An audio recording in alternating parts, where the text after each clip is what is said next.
হরে কৃষ্ণা। আমাদের বাড়ির কীর্তনের কিছু মুহূর্ত তোমাদের সাথে শেয়ার করলাম। তো এখানে সন্ধ্যা আরতি হচ্ছিল প্রথম দিন, তারপর রাত্রেবেলা নাচ হয়, কেমন ধরনের কীভাবে আমরা মজা করি সেই সব মুহূর্ত তোমাদের সাথে একটু শেয়ার করলাম। অনেকটা আনন্দ হয় আমাদের এই কীর্তনের সময়।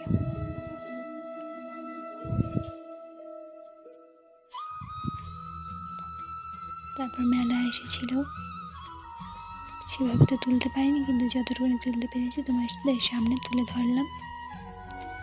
ভিডিওটা ভালো লাগলে অবশ্যই লাইক, শেয়ার, কমেন্ট আর সাবস্ক্রাইব করে দিও।